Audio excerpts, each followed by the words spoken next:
Salam əziz tamaşaçılar, Milyonçu Şousunun bugünkü qonağı İranın Xarici İşlər Naziri Hüseyn Əmir Abdullahyandır. Alqışlayan qonağımızı.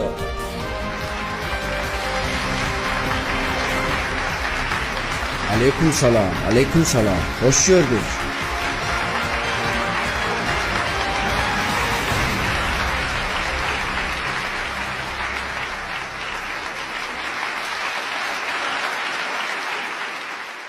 Ağay Abdullahyan, sizin adınızın axırı niyə yanla qutarır?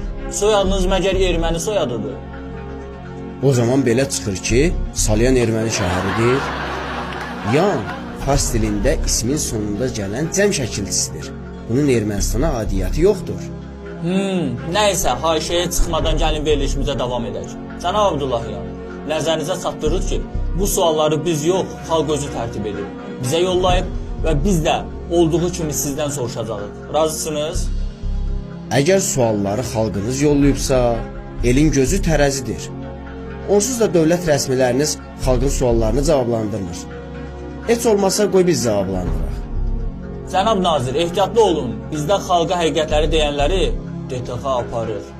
Baba, sizinkilərin gücü yetmiyesirə çatır. Biz Fars körfəzində Amerikalıları diz çöktürən mollalarıq. Cənab Nazir, hələ şou başlamayıb, amma sizdən qan iyisi gəlir. Mən suallara keçirəm. Birinci sual. Əbülfəz Elçibəyə Qarabağ müharibəsində əhalinin evokasiyası üçün helikopter verməkdən hansı ölkə imtina edib? A. Hər il büdcə kəsirini milyonlar verib bağladığımız Türkiyə. B. Zəlzələ zonasında 1000 ev tikdiyimiz Türkiyə. C. Qışda pulsuz təbii qazla təmin etdiyimiz Türkiyə. D. Kardeş Türkiyə. Dördünü də seçə bilərəm. Xeyr cənab Nazir, yalnız birini seçə bilərsiniz. Yaxşı, o zaman olsun Kardeş Türkiyə. Niyə məhz Kardeş Türkiyə?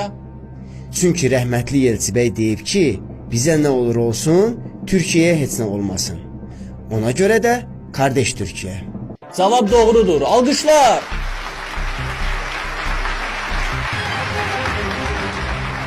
İkinci sual. Bu şuarlardan hansı reallığa daha yaxındır? A. Türk balası qurd olar, bastığı yer yurd olar. B. Bakı, Təbriz, Ankara, biz hara, farslar hara. C. Azərbaycan bir olsun, paytaxtı Təbriz olsun. D. Az pan Türk yuxusunda Təbriz görər.